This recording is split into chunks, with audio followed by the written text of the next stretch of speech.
Faviola Fernandez. I am a web design major as well. And for my capstone, I have created a web store for Knite, which is an up-and-coming clothing line produced by a buddy of mine. His name is George Vasquez from Watsonville, California.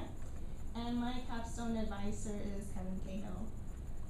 So the problem to my project was that since late 2012, George had been trying to produce, promote, and sell his product. He actually bought expensive machinery and blank t-shirts in bulk, but due to his full-time school schedule, part-time job, and limited forms of payment, he was unable to flourish as he wanted, so he just kind of like left it alone and let it sit at home for a while. So we hope to create a website that would showcase and sell his products in a safe and secure manner. So my solution was to develop a store that would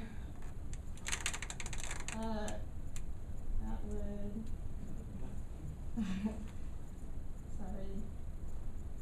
So my solution was to develop a web store that would showcase his products and sell his services, and would require no coding knowledge from George's part, allowing him to easily delete items from the store, add new items, and list them out of stock.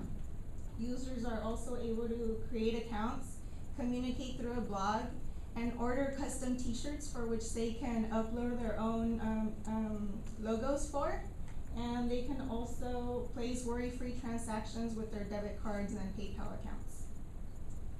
So the steps I took to make this project happen was I initially met with my client to exchange ideas and get a better understanding of what it is he wanted. After that, I created 3 website design concepts. I then met with him one more time so that he could pick one design and I can further develop that design. But he actually ended up picking all 3 designs because he really liked them.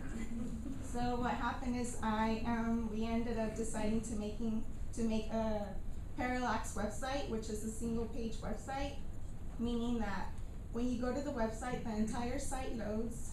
If you go to the main menu, which is usually up at top, and say you go to the About Us link, it'll scroll down to the website instead of like a traditional website will open a new page, load the content, and then display it. So it's all one page and you're not going anywhere.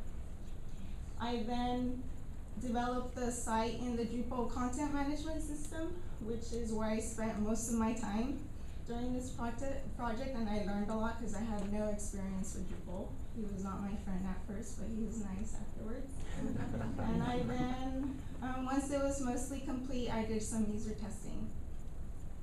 And some of the tools I used to make my website was Adobe CS5 on my MacBook Pro and CS6 on my iMac at home.